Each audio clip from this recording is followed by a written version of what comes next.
The Force is light and full of shadows. Before we dive in, check the link in the description if you want exclusive Timelines members-only videos you won't find on YouTube, all on our Patreon. Vader is reviewing intelligence on the stolen Death Star plans. The Tantive 4. CR-90 Corellian Corvette. Diplomatic registry. Last confirmed trajectory putting it in the Tatooine system within 6 standard hours. He knows the ship. He has reviewed its layout, its crew manifest, its defensive armament, 14 turbolasers, point defense cluster, 43 rebel crew members whose names he has memorized, not out of respect, but because names are leverage, and leverage is the only currency that matters. He knows which of them will fight. He knows which of them will run. 19 rebel operatives in that corridor. He has already calculated their positions. This is what Darth Vader is. A tactical mind of terrifying precision, applied with perfect indifference to the weight of the conclusions it reaches. He does not feel anything about the 19. He notes them, files them, moves on. The intelligence dossier cycles to the next screen. The plans themselves, a data chip no larger than his thumb, currently hidden somewhere on that ship, containing the complete structural schematics of the most destructive weapon in galactic history. He reads the technical summary of the Death Star's primary exhaust port, notes its diameter, notes the structural redundancy, or the lack of it. Files this away in the same cold place he files everything. He doesn't feel the fault in the engineering. Not yet. That particular file has not been opened. He reaches for the next document. The universe cracks. There is no warning, no escalation. One moment the intelligence dossier is in front of him, backlit blue, perfectly ordered. The next, nothing is ordered. Nothing is in front of him. The sphere, the screens, the recycled air, gone. What replaces them is not darkness. Darkness has shape, has boundary. This has no boundary. The Force, in 20 years, has never done this to him. The first thing that hits him is not an image. It is a feeling. A longing so clean and uncomplicated it is almost painful, a child's longing, bone deep, the kind that hasn't learned yet to disguise itself as ambition or anger. He is looking at twin suns setting over a flat orange horizon, and the light is the most beautiful thing he has ever seen, and it is not enough. It will never be enough. There is something out there, beyond the sand and the heat and the relentless smallness of this life. And whoever is standing here watching these suns set knows it with every cell in his body. He knows this longing. He felt it himself. On a different Tatooine. As a different boy. A hand comes down on the boy's shoulder. Large, well-meaning. A cage made of love and fear. He built that boy's prison. He built it before the boy existed, just by leaving. The vision doesn't wait for him to process this. It never waits. Obi-Wan's hut, small and sun-bleached and impossibly precious. A lightsaber in young hands. His lightsaber, his father's lightsaber, Anakin Skywalker's lightsaber, and the Force waking up in a 20-year-old boy like a sunrise happening from the inside out. Gradual, then enormous. Then the entire sky, on fire. The awe on the boy's face is Anakin's awe. He recognizes it the way you recognize your own voice in a recording, slightly wrong, slightly distant, unmistakably yours. That was me. The thought arrives from somewhere vast and beyond calculation. That was me. The first time. And I burned it. The vision shifts. It always shifts before he's ready. The Death Star. A detention cell, white-walled and brutal, and a girl.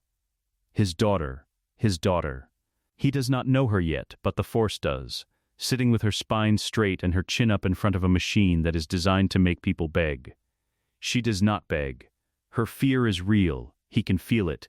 Real as a blade, but it is underneath the defiance, not instead of it. She holds herself like someone who decided, a long time ago, what she would and would not give them. She looks like Padam. She holds herself like him. The combination is something the universe had no right to produce, and did anyway. Then the shadow. The Death Star's primary array, coming to bear. Alderaan in the viewport, blue-green and alive and crowded with 2 billion people who have names he will never know. and Leia watching, knowing what is about to happen, knowing she caused it, because they gave her the choice, and she chose a planet that was already empty, and they destroyed her world anyway.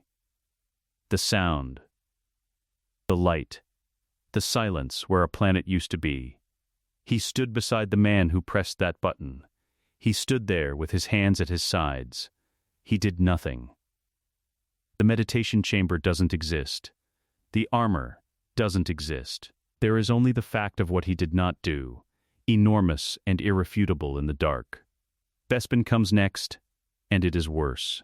The carbonite chamber and the smell of freezing chemicals and Luke his son who looks like Padme and moves like him and has both their worst stubborn certainties, walking into it, knowing, somewhere, that this is a trap, coming anyway because his friends are here, and that is the kind of person he is, which is the kind of person Anakin Skywalker used to be before he learned to call it weakness. The reveal hits from Luke's side, not his own. He has lived that moment from inside the mask, the terrible, hollow power of it, the dark side satisfaction underneath the Vader voice saying, "I am your father." He did not feel it then, from Luke's perspective. He feels it now. The vertigo. The architecture of a young man's entire identity, cracking at its base. Every story he told himself about who he was and where he came from and what the Force meant, fracturing along one fault line. And then his blade, removing Luke's hand at the wrist. His blade. The meditation chamber reasserts itself for one brutal second. He is aware of his own hands inside their gauntlets, the mechanical precision of the fingers. And then the vision pulls him under again, and he does not fight it. Endor, Luke surrendering, choosing to walk into the throne room because he believes, actually believes, with a young man's impossible, infuriating, correct certainty that there is something worth saving inside the armor. Palpatine's lightning is blue-white and total. Luke on the floor, his body seizing, and from inside the mask, Vader watches. Vader has always watched. It is the one thing he has been perfectly reliable at, standing beside the source of the galaxy's suffering and watching. Then something moves, in his chest, or below it, or at the center of whatever is left of him, that still has a center. It moves because his son is dying, and it has been asleep for 19 years, and the sound of his son dying is the thing that finally wakes it. He grabs Palpatine. He lifts him. The lightning comes through the suit, through the life support, through the circuits that keep him breathing. And it does not matter because his son is dying and the only thing left to be is the thing he stopped being 20 years ago. The reactor shaft, the fall of light, and then hands on his mask, Luke's hands, pulling it free. And cold air, actual air, not recycled atmosphere, not the suit's chemical breath, on a dying man's face, and eyes. Young, and wet and forgiving in a way that makes no sense and every sense. Tell my sister I was right about you. The sphere opens. He doesn't remember hitting the floor.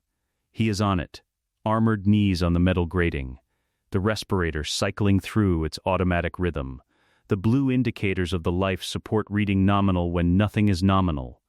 Nothing is even close. He doesn't move. The ship moves around him. He can feel it through the hull, the Devastator at full impulse, 6 hours from Tatooine. Officers on the bridge, stormtroopers in the corridors, the machinery of the Empire going about its terrible ordinary work. Inside the sphere, silence, his children are alive.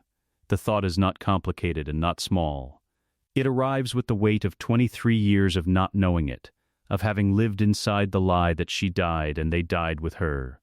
He did not grieve it cleanly. He weaponized it. He built a second self from the grief and sealed the first one inside it. They are alive. A boy on Tatooine who watches twin sunsets. A girl on Alderaan who does not flinch in front of torture equipment. His children, grown to adults in a galaxy he helped make terrible, still carrying something he recognizes as his best self because they had the good fortune to inherit it from Padme. The respirator cycles. In, out, He has 6 hours. He has, if he is careful, if he is precise, if he is everything he was capable of being before he decided suffering was easier than trying. He has time enough to begin. He does not stand immediately. He allows himself 60 seconds on the floor of the meditation chamber, because the next time he opens that door, he will be Darth Vader again. And there are things that should be felt before the mask goes back on. He feels them. Then he rises. The boarding tube locks with a sound like a coffin ceiling. Vader feels it through the soles of his boots, the magnetic clamps engaging, the pressurized seal completing. The Devastator and the Tantive 4 joined at the airlock like two animals locked in a grip neither chose. Around him, the 501st forms up in the corridor with the precision of men who have done this so many times, the choreography has become reflex. Weapons charged. Formation tight. The smell of ozone and recycled stormtrooper armor. That particular sterile mechanical scent he has breathed for 19 years and stopped noticing long ago. He notices it now. He notices everything now. The airlock burns open. The 501st pours through. He follows at the pace of a man who knows exactly how this ends. The corridor fight is loud and brief, and exactly as he calculated. The rebel crew of the Tantive 4 are not soldiers in any professional sense. They are idealists with weapons, which makes them dangerous in the way that a fire in a library is dangerous, genuinely destructive, ultimately containable. They have barricaded the main corridor at 2 points. The first barricade falls in 40 seconds. The second holds for nearly 3 minutes, which is longer than it should, because the man behind it, a young lieutenant, early 20s, the kind of face that belongs in a classroom, has positioned his people with actual tactical intelligence. Vader notes this.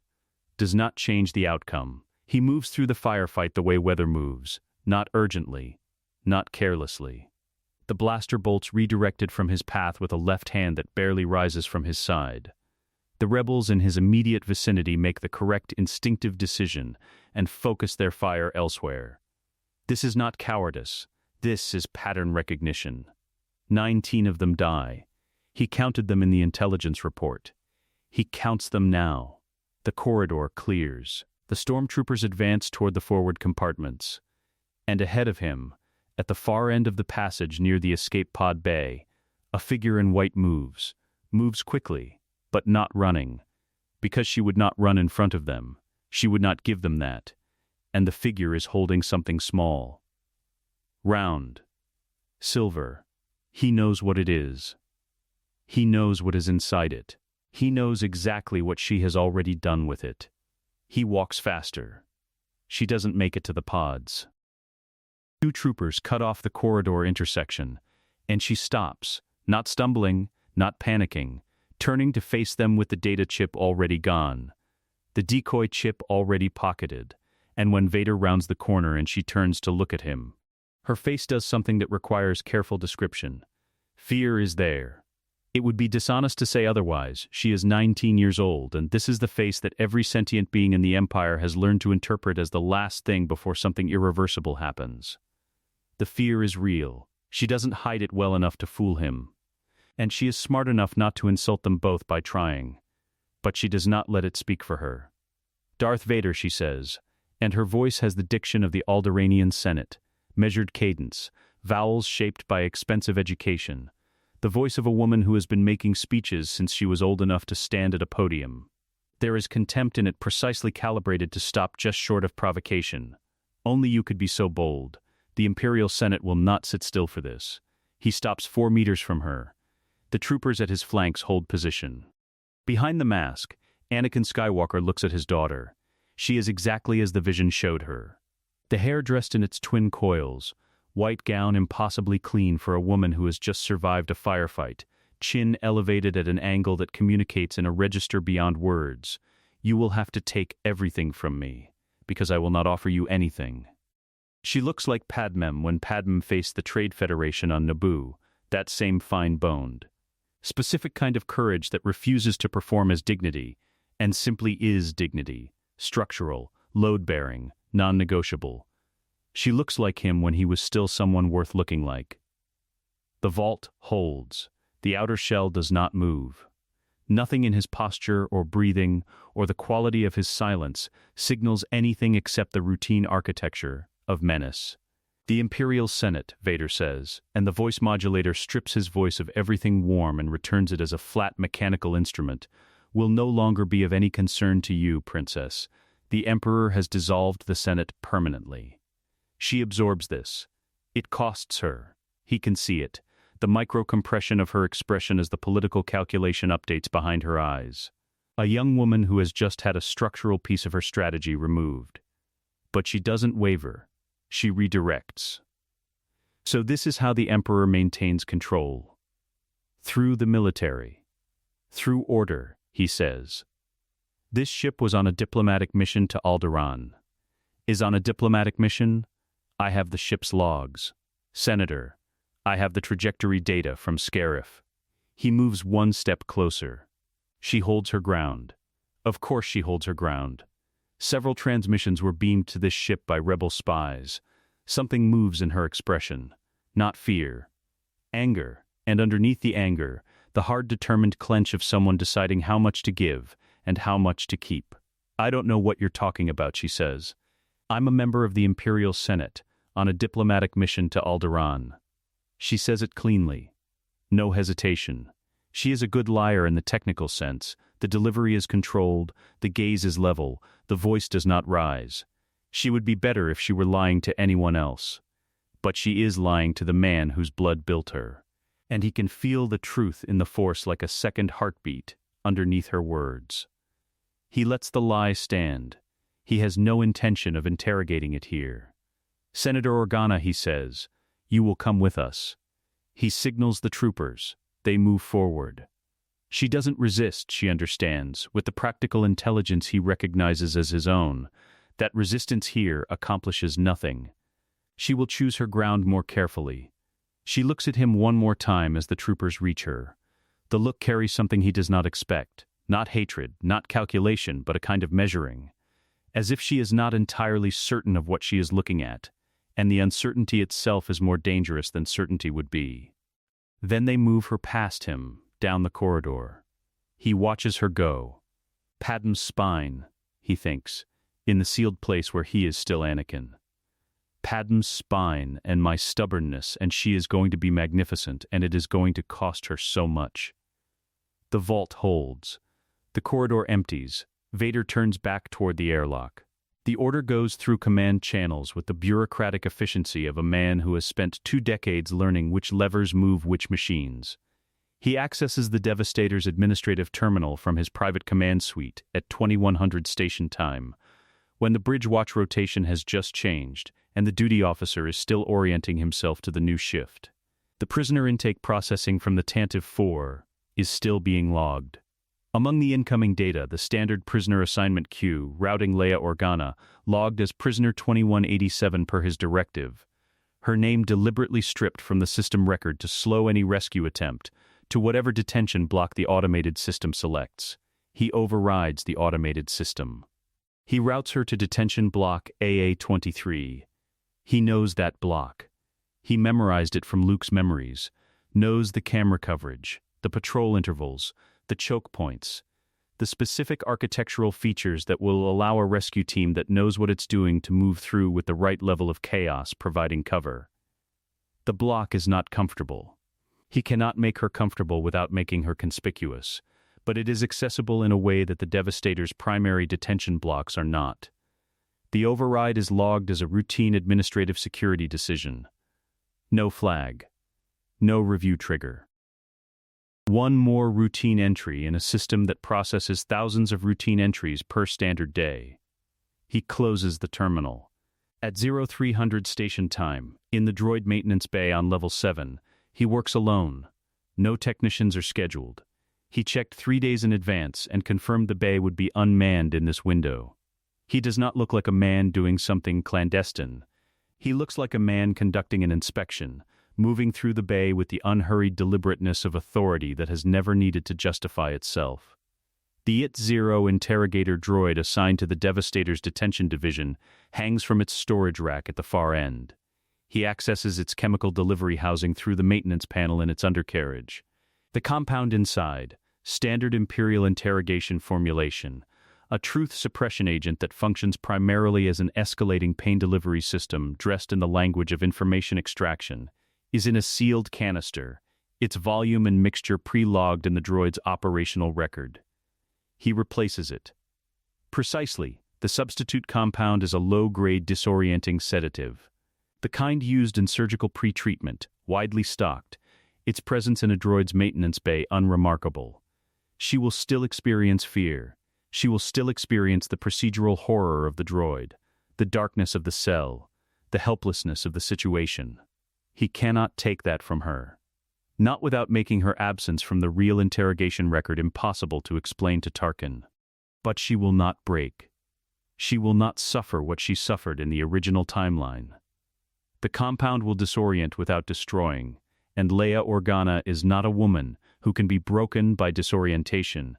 She has Padme's center, which is the most unbreakable thing he has ever known. He replaces the maintenance panel. He walks back through the droid bay in the dark. This is not enough. He knows it is not enough.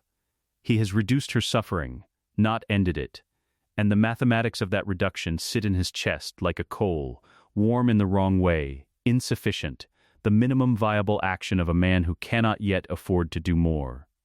He was the most feared being in the galaxy for 19 years. He is doing what he can. The desert remembers everything. Tatooine does not forgive and does not forget and does not care. It simply continues, indifferent as geology, its twin suns burning the same way they burned 10,000 years before the Republic existed, and will burn 10,000 years after every empire built in this galaxy has turned to sediment. The Jundland wastes stretch east from the Dune Sea, in broken formations of sandstone and shadow. Canyon walls that catch the heat and hold it, that turn sound strange and make distances unreliable. A man could die out here from any number of causes, and the desert would cover the evidence within a season. Vader knows this landscape, not from maps. He stands at the viewport of his command shuttle, watching the surface resolve from orbital abstraction into something specific. These particular ridgelines, this particular color of eroded rock, the way the shadow falls in the canyon systems at this hour. He was 9 years old when he left this planet, and he has never come back in any formal sense, and the desert is as familiar as the inside of his own respirator. R2-D2 launched from the Tantive 4 in Escape Pod 37 Alpha 14 hours ago. He has the tracking data. The pod came down in the Jundland wastes, which means the droid is moving, or being moved, through exactly the terrain he is looking at now. It also means that a unit of Imperial sandtroopers, responding to the pod's impact signature, is already in the canyon system searching.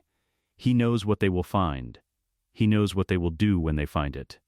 The shuttle sets down 3 kilometers from the search grid's eastern edge. His presence here is logged as a personal field inspection, Vader reviewing the search operation for the stolen plans, which is entirely consistent with his established methodology and which no officer aboard the Devastator would question. He has conducted ground inspections before. He has a reputation for preferring to see intelligence operations personally rather than waiting for filtered reports. He moves into the canyon on foot. The heat is immediate and total. The armor insulates, the suit regulates.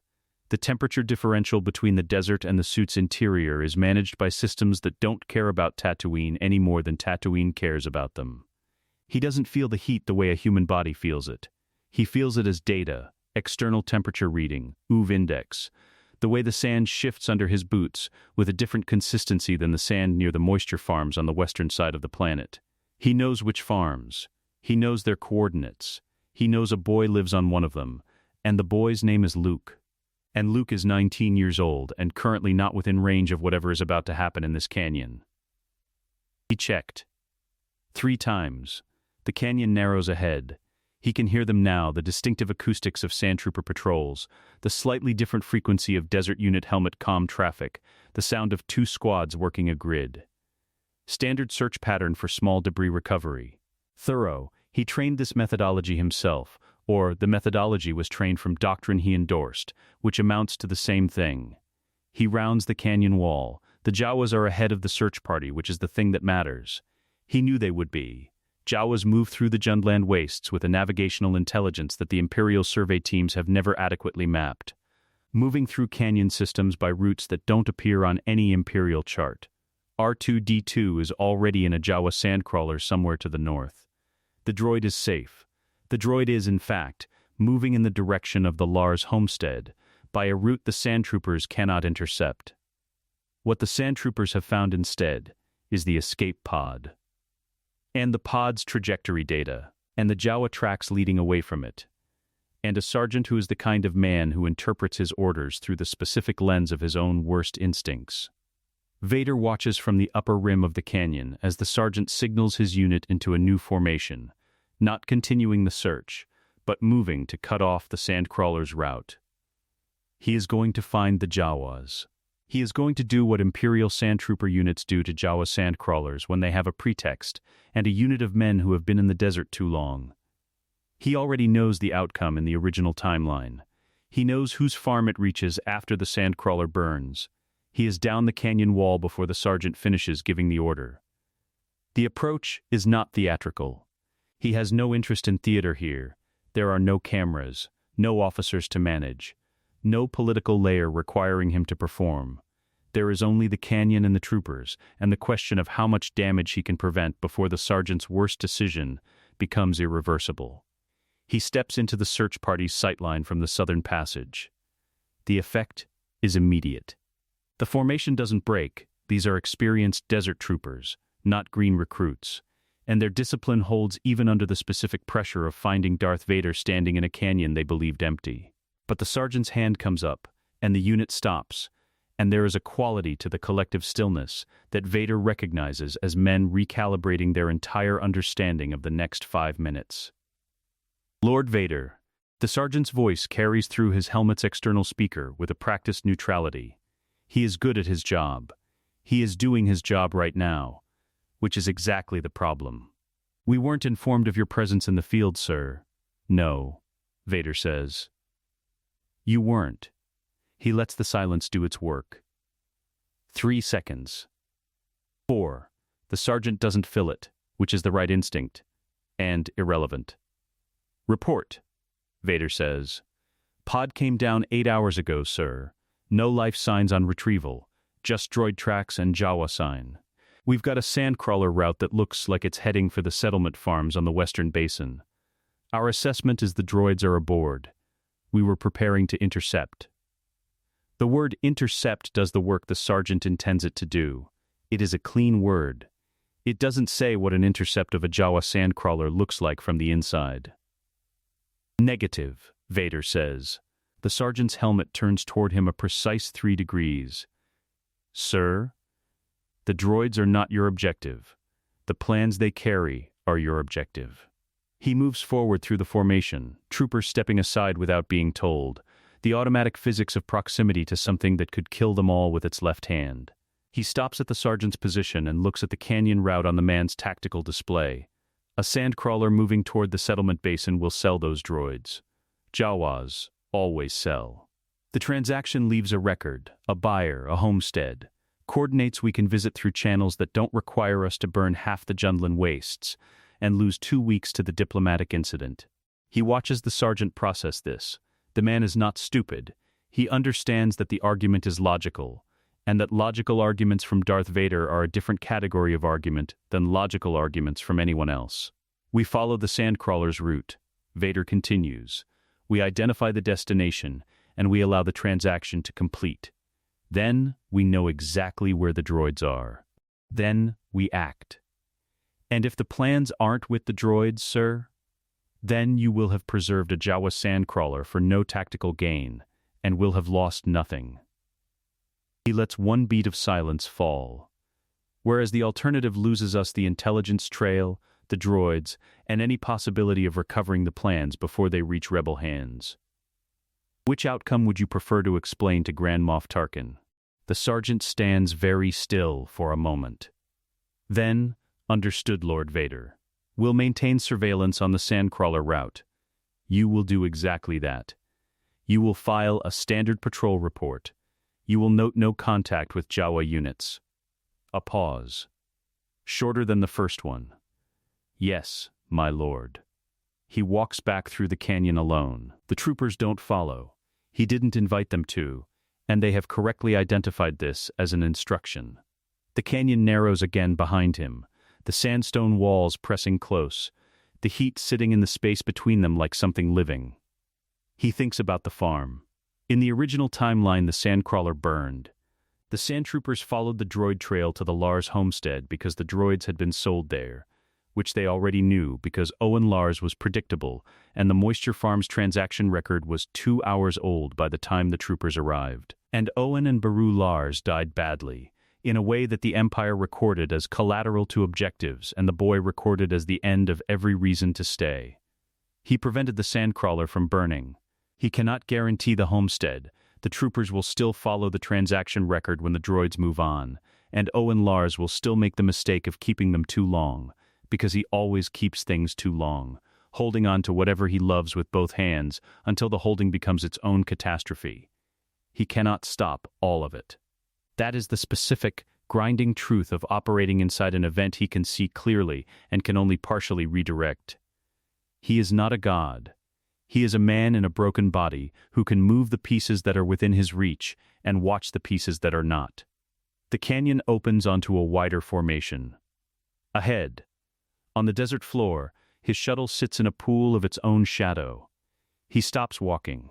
The twin suns are past their apex, beginning the long descent toward the horizon that Luke watched from the homestead roof in the vision.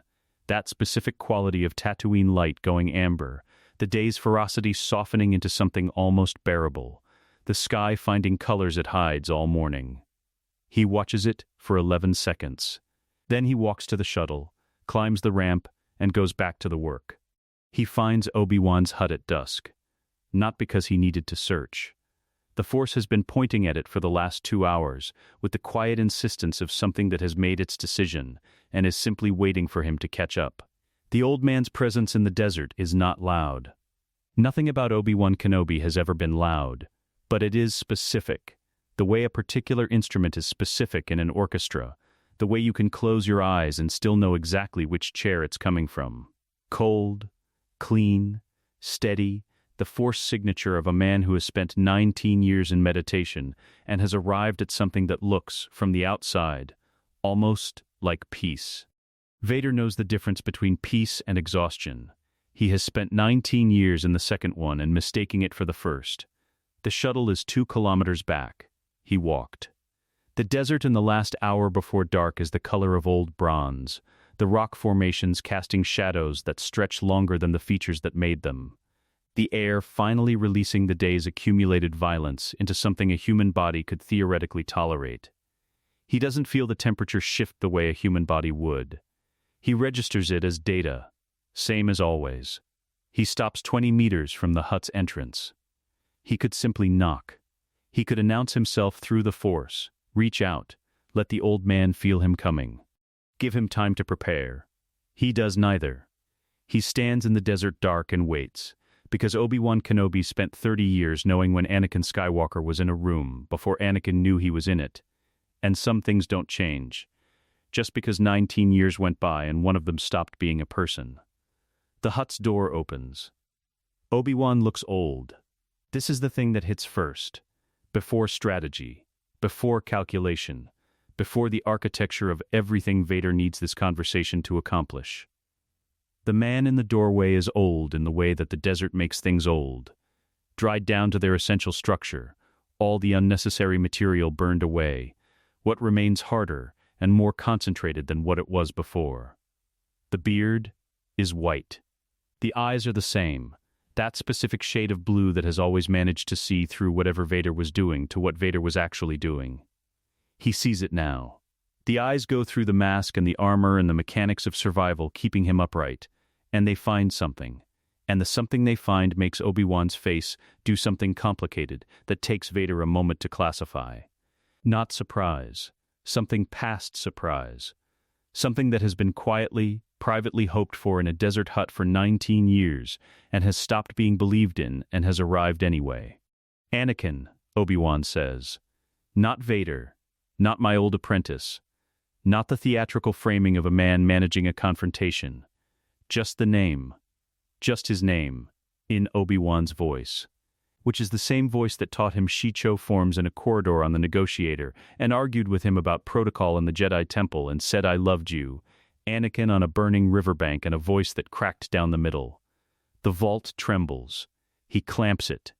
Master, he says, and the modulator makes the word into something wrong, strips it of everything he means by it, and returns it as function.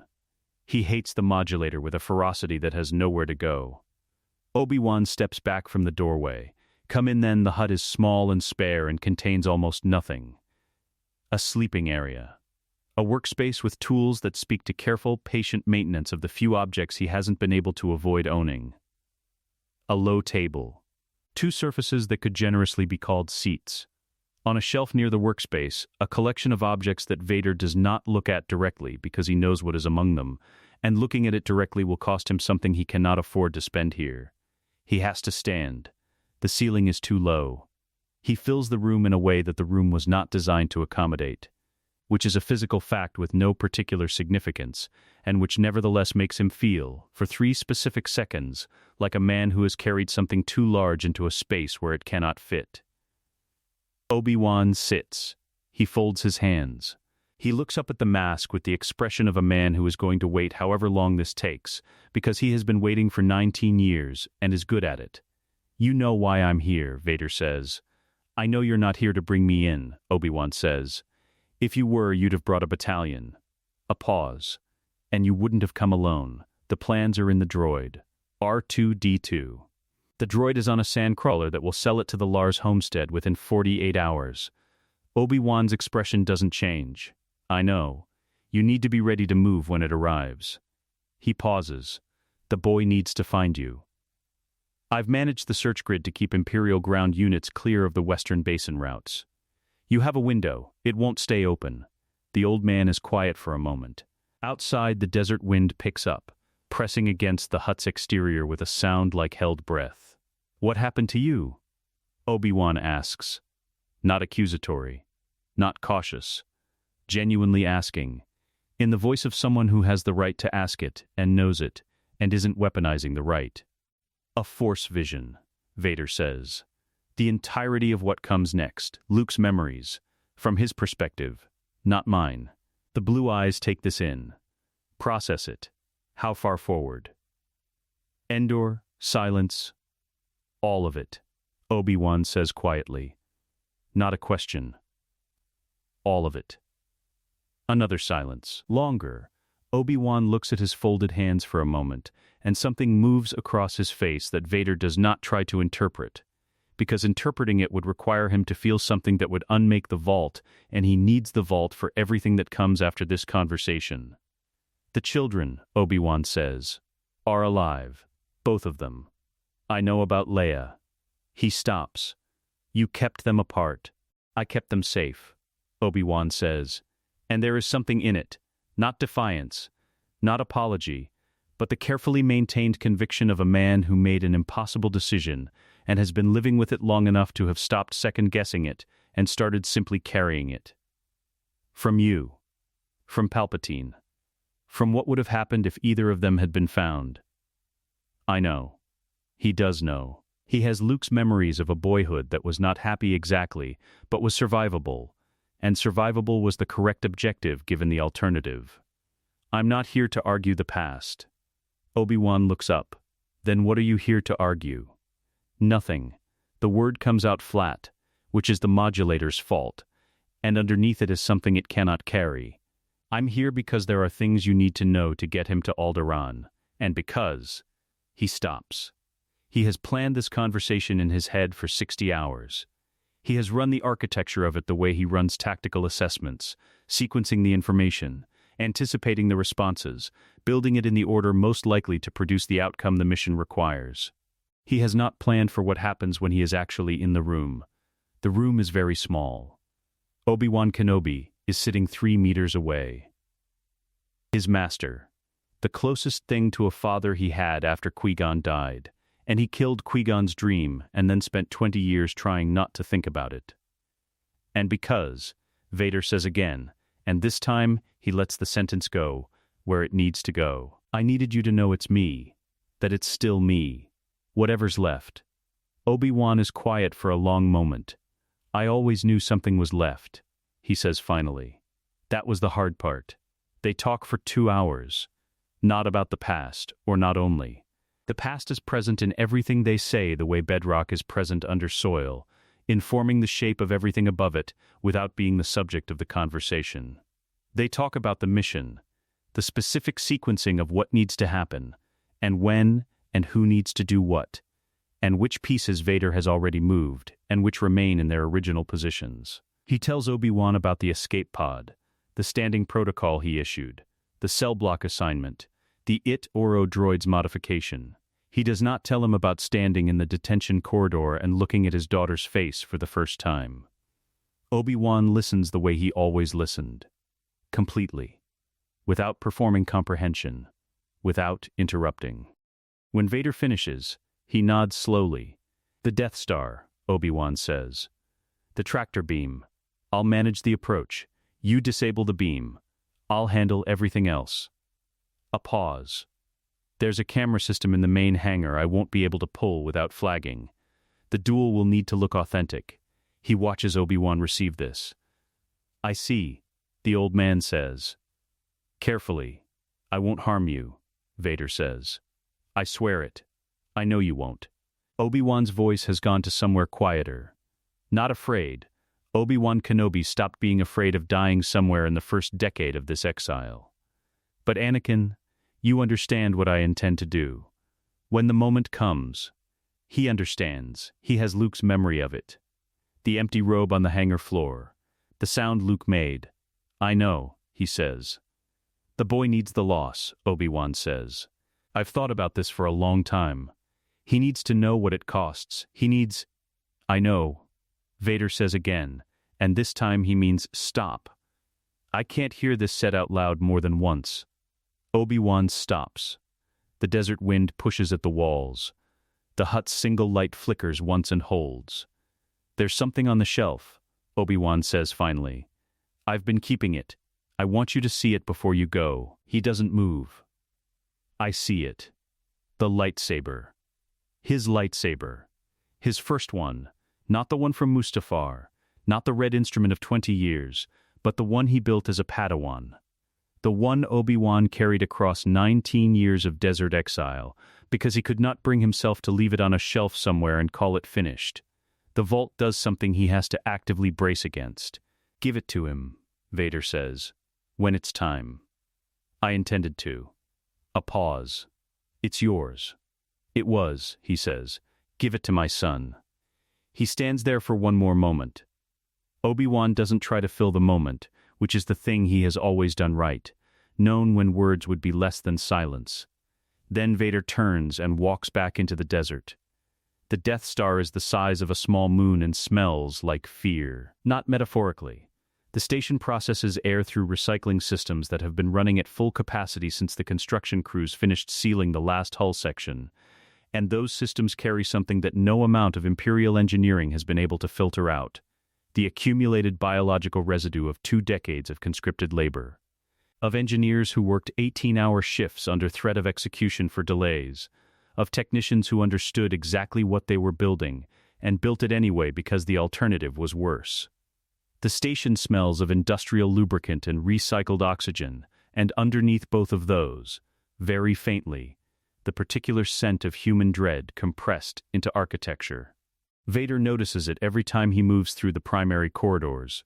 He has said nothing about it. There is no one to say it to, and nothing to be done, and noticing it is simply the specific burden of a man who has started feeling things again after 19 years of studied numbness.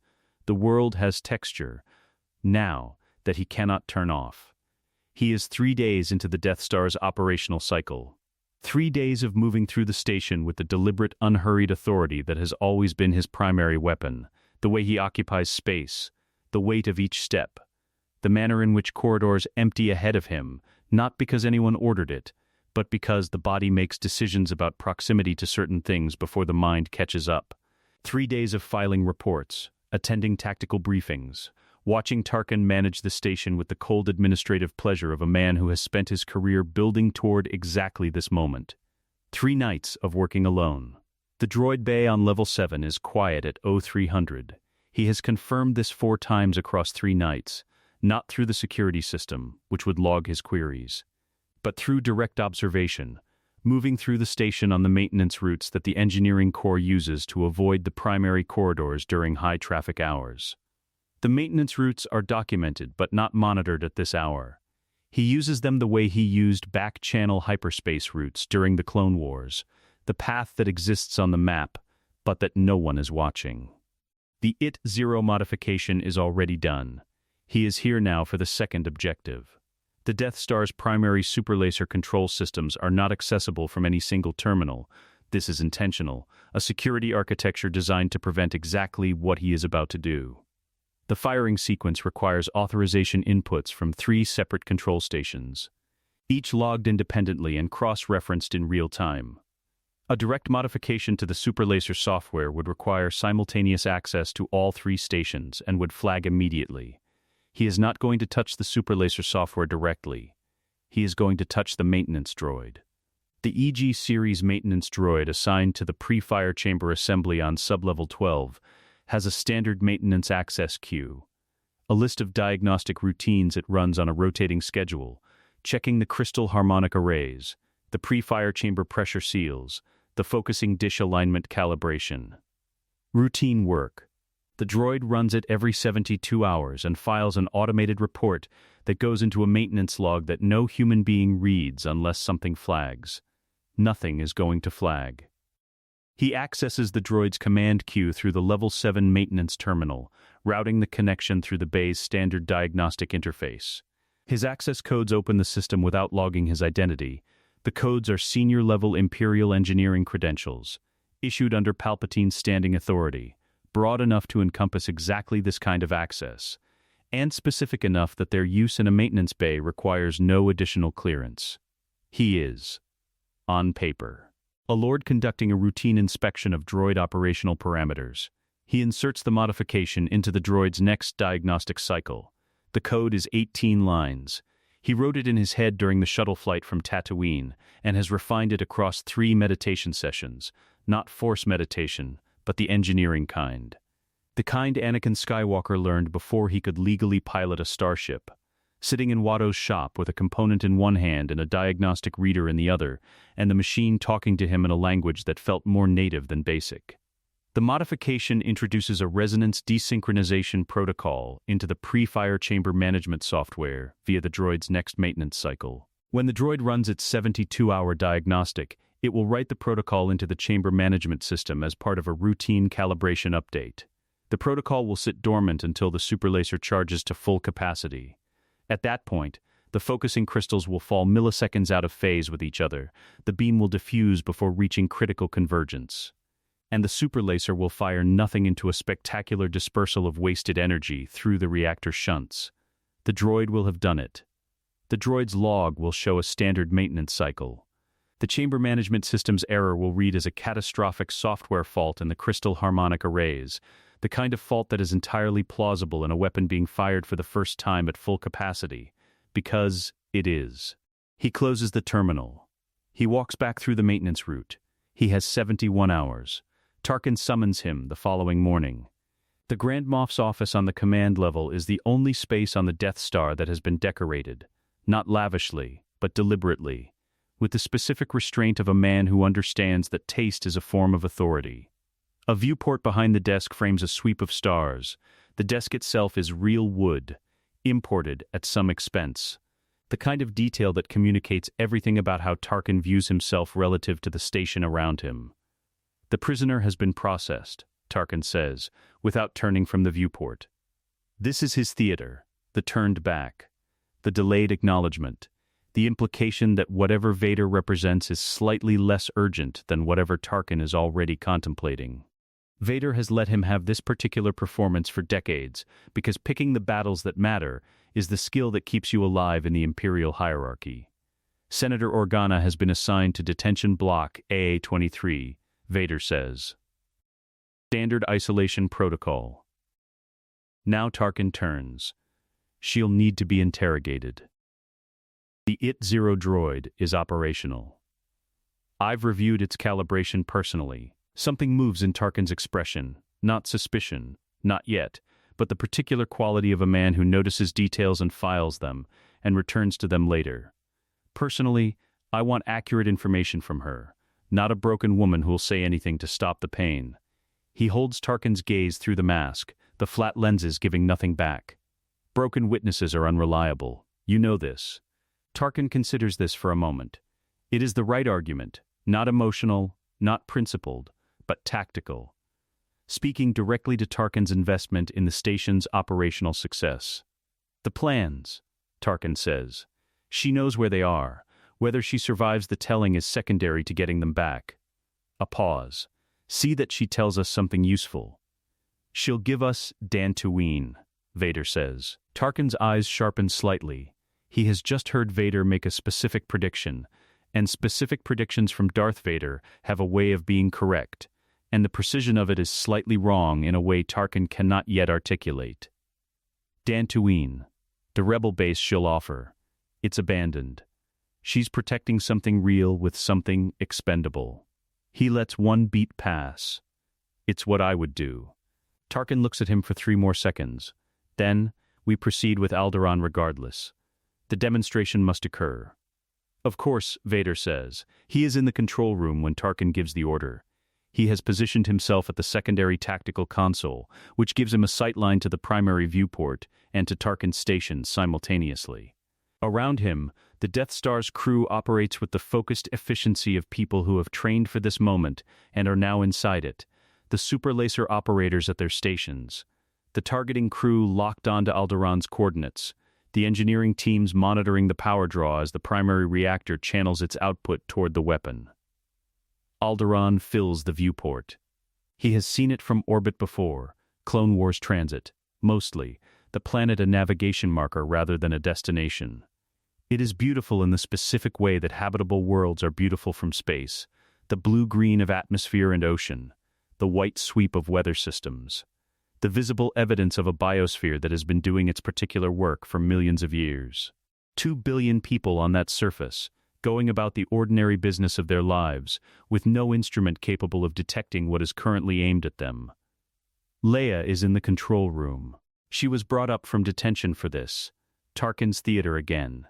The specific cruelty of making her watch. The calculated use of her love for her world as a lever to demonstrate the station's purpose to every rebel operative who will eventually hear what happened here. She stands between 2 stormtroopers and she is looking at the planet, and her face is doing something that he has to lock behind the vault's heaviest door, because if he looks at it directly he will not be able to do what the next 4 minutes require. Tarkin speaks. His voice is even. He is signing the historical document. Inside the vault, Anakin Skywalker is saying, "Say the words. It doesn't matter. Say all the words. I have already decided what will happen when your weapon tries to fire.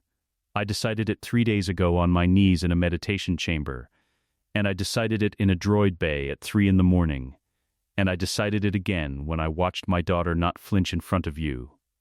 Say the words. I am ready." The power builds.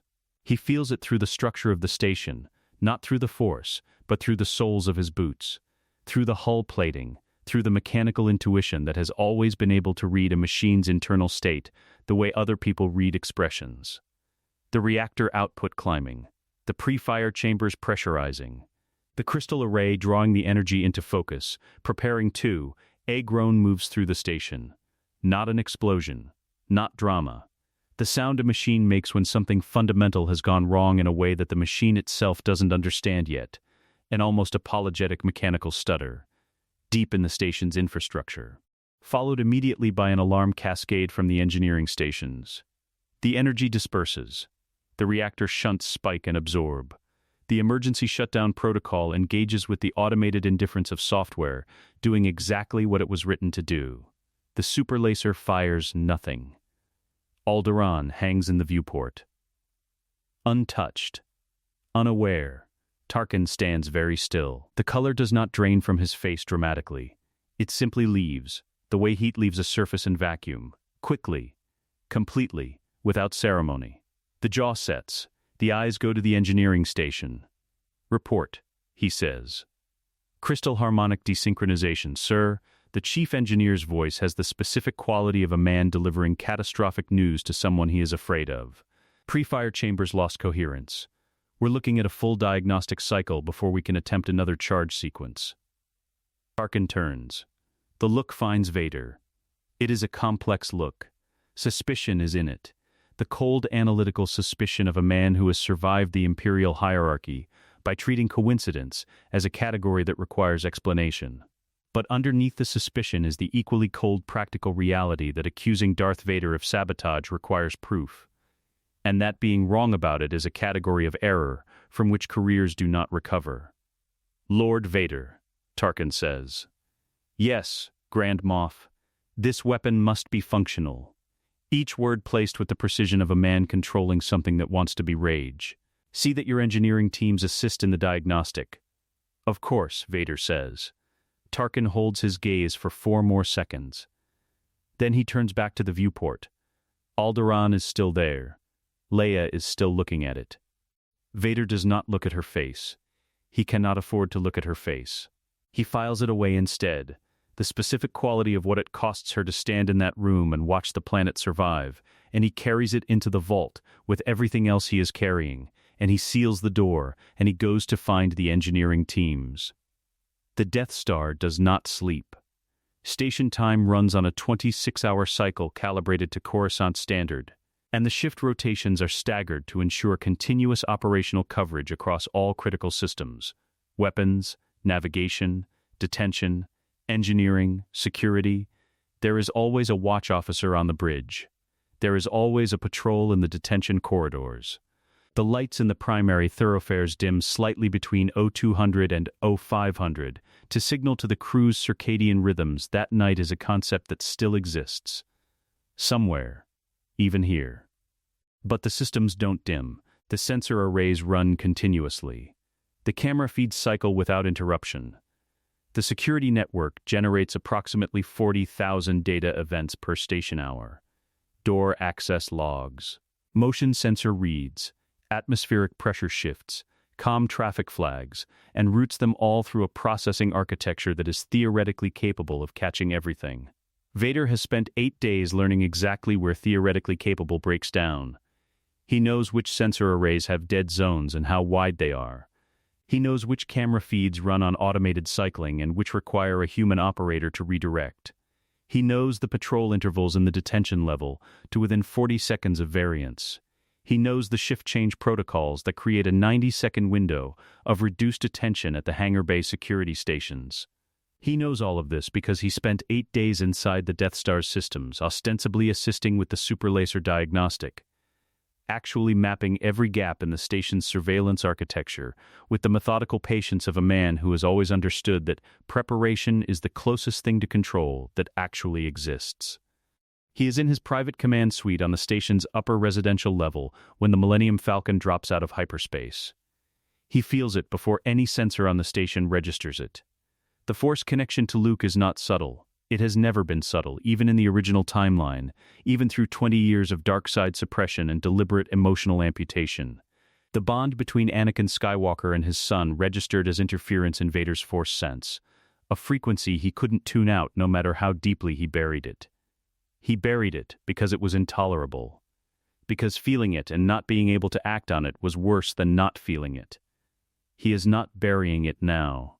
The Falcon comes out of hyperspace at the Alderaan coordinates, and Luke's presence in the Force hits him like the first light after a very long darkness. Not blinding, not violent, but enormous, in the way that relief is enormous after something has been held too tight for too long. He knows the exact position of his son on the approach vector. He knows the emotional quality of what Luke is feeling, the stunned confusion of a young man who expected to find a planet and found empty space. The Force sensitivity that is still mostly instinct rather than training reaching out toward the massive structure that has appeared where Alderaan should be. The spike of something that is not quite fear, but is fear's more functional cousin. He knows the quality of his son's presence the way he knows the sound of his own respirator, completely, without having to try. There you are, he thinks. 20 years old and you feel like a sunrise. You feel like the first morning after the longest night in history. Stay where you are. Don't reach back for me. I am here. I have been here. He gives himself exactly 4 seconds with this. Then he opens the security terminal on his command suite's wall and begins working. Bay 327's camera feeds are the first priority. The feeds cover the hangar from 3 angles: a wide overview mounted at the bay's ceiling apex, 2 flanking medium shots covering the boarding ramp approaches. All 3 run on automated cycling, uploading to the station's central security archive every 30 seconds. A gap in the footage would flag immediately during any review. He doesn't create a gap. He accesses the bay's environmental maintenance queue, the same second-order method he used for the superlaser modification, routing commands through automated systems rather than direct terminal inputs, and submits a lens recalibration protocol for all 3 cameras simultaneously. The protocol is legitimate maintenance procedure, logged under the chief engineer's standing authorization for routine equipment upkeep. The cameras will continue recording. They will continue uploading. The footage will simply be slightly softer, slightly less resolved during the calibration cycle. Enough that faces are difficult to distinguish clearly, not enough that any automated flag triggers. The calibration cycle runs for 90 minutes. He checks the Falcon's approach vector and adjusts. 90 minutes is enough. The hangar guard rotation is next. The standard complement for Bay 327 during a vessel capture is a 12-trooper security team, 2 at the boarding ramp, 2 at each hangar exit, 4 patrolling the vessel's perimeter, 2 in the monitoring station above the bay floor. The team currently assigned to Bay 327 is from the 14th Garrison, which has been aboard the Death Star for 11 months, and has developed the specific behavioral profile of a unit that has not seen actual combat in 11 months. Procedurally correct, attentionally intermittent. Likely to follow protocol on the obvious things and drift on the subtle ones. He submits a guard rotation adjustment through the station's administrative system. The 14th Garrison team is reassigned to a security sweep on the detention level, a sweep he generates a pretext for by flagging a routine atmospheric sensor read in Corridor 7G as a possible intrusion anomaly. The replacement team, drawn from the reserve rotation, is the 9th Provisional, newer to the station, less familiar with the ship capture protocol's finer procedural points, more likely to conduct a visible perimeter check and consider it thorough. The administrative adjustment logs under his standing security authority. No flag. No review trigger. He closes the terminal. The Falcon is in the tractor beam. He tracks them through the sensor feeds from his suite, cycling through the station's internal monitoring network with the access codes that have given him 19 years of unrestricted visibility into Imperial operations. The Falcon is in Bay 327. The inspection team goes aboard, finds the smuggling compartments, files a clear report, which is the correct outcome. Because Han Solo is competent enough to have hidden his passengers in exactly the places that a thorough inspection finds, and exactly the places that contain nothing incriminating. The crew emerges. Stormtrooper uniforms, the droids separating from the group and moving with the careful nonchalance of machines trying to look unremarkable. He watches Luke move through the hangar and feels the Force connection with a clarity that requires active management, clamping the vault around the warmth of it, keeping the outer shell cold and mechanical while the inner core does what it does every time his son is within range, which is burn with something that has no tactical classification and no use except that it is the realest thing left in him. Luke is 20 years old and moving through a Death Star with 2 stolen stormtrooper uniforms and a plan that is functionally insane, and he is doing it anyway because his friends need him, and that is simply who he is. The quality of it, the specific, uncomplicated moral clarity of it, is Padm's.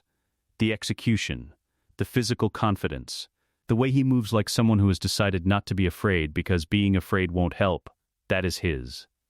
Move carefully, Vader thinks. You are on a station with 300,000 people who would shoot you without hesitation. Move carefully. Luke cannot hear this. It is not transmitted, not intended to be received. Just the ambient monologue of a father watching his son do something dangerous with insufficient preparation and no way to help directly. He returns to the security feeds. A lieutenant appears at his suite's door at 1400 station time. The man is thorough. Vader noted this during the first week, flagged it as a variable requiring management. He conducts his security reviews with the methodical attention of someone who understands that most security failures come from the details everyone decided were too small to matter. "My lord," he says, "I'm getting a motion anomaly in Section J17. Sector should be empty during this shift cycle." He pulls the coordinates on his terminal before the lieutenant finishes the sentence. Section J17. The Eastern Maintenance Corridor on Level 4. Luke's group, moving toward the detention level with a pace that suggests someone who knows which direction they're heading, even if they don't know the exact route. He looks at the sensor reading for 3 seconds. "That section has a faulty motion sensor array," Vader says. "Log it for maintenance. Have it replaced at next scheduled downtime." The lieutenant processes this. His expression, visible beneath the officer's cap, does the thing that expressions do when a logical instruction arrives from an authority that cannot be questioned. It accepts. "Yes, my lord." That will be all. The lieutenant leaves. Vader stares at the sensor reading for 3 more seconds after the door closes. "Move faster, Luke," he thinks. He senses Obi-Wan separately. The old man's presence on the station is different from Luke's. Not the warmth of someone newly arrived in their power, but the cool, settled gravity of someone who has been carrying a great weight for a very long time, and has made peace with the carrying. Obi-Wan moves through the station with a force sense that is almost invisible. The discipline of 19 years in meditation, the ability to compress his presence down to something that only the most attentive force-sensitive would catch. Vader catches it. He always could. He knows what Obi-Wan is here to do. The tractor beam controls are in the main power terminal array on the station's mid-level. He has already verified the access route. Already ensured the patrol timing gives Obi-Wan a window. Already done the calculation about what needs to happen, and when and in what sequence. He does not interfere. He sits with the knowledge instead. Obi-Wan is going to disable the tractor beam. He is going to move back toward the hangar. And when he turns the corner, Vader will be there. He has prepared for the duel. He has run the choreography in his head a dozen times. The angles the cameras need, the timing the stormtroopers' positions require, the precise amount of force in each exchange that makes the contest appear real without putting the old man in actual danger. He has prepared for all of it. He has not prepared for what it will cost him to raise his blade. The tractor beam controls go offline at 16:23 station time. He feels it in the system before the alert reaches the bridge. He stands. He puts on the mask, not the physical mask which he has never taken off, but the one underneath it, the one that takes slightly longer to secure now than it used to, the one that the desert and the hut, and the old man saying his name have made fractionally less airtight. He secures it. He walks toward the hangar. The hangar bay is vast and indifferent. Bay 327 runs 400 meters from the sealed blast doors to the far maintenance wall, its ceiling high enough that sound behaves strangely. Voices carry farther than they should. Footsteps echo with a slight delay that makes the space feel larger than it is, and the ambient noise of the station's systems hums at a frequency that sits just below conscious awareness, felt more in the chest than heard in the ears. The smell is ion exhaust and machine oil, and the specific metallic quality of recycled air that has been processed through too many systems for too long. The Millennium Falcon sits in the middle of it all, like something that wandered in from a different universe. Battered, asymmetrical, held together by modifications that contradict each other and somehow cohere. 6 stormtroopers in the hangar, 2 at the blast doors, 2 at the Falcon's boarding ramp, 2 in the overhead monitoring station behind the viewport. 12 cameras, 3 of which are currently running a lens recalibration cycle that has left them technically operational and practically useless for identifying faces at distance. Vader knows all of this. He has the station's entire security architecture mapped in his head with the precision of a man who spent 8 days building the map specifically for this moment. He is standing at the hangar's eastern entrance, 30 meters from the Falcon, when Obi-Wan comes around the corner. They are 20 meters apart. The distance closes to 15 before either of them moves, because they are both men who understand that the first movement tells the watching world what kind of encounter this is, and the watching world needs to see a certain kind of encounter. And so they stand in the enormous quiet of the hangar, and let the cameras record two men who have not seen each other in 19 years calculating what to do about that fact. Obi-Wan's lightsaber ignites first. Blue, the same blue it has always been. The same frequency Vader has seen across 1,000 practice sessions and 100 real ones and one riverbank that he does not allow himself to think about, in spaces where his force sense is being monitored. "I've been waiting for you, Vader," Obi-Wan says. His voice carries perfectly in the hangar's acoustics. It is the right voice for the cameras, measured, without fear, the voice of a man who has arrived at a confrontation he has been preparing for.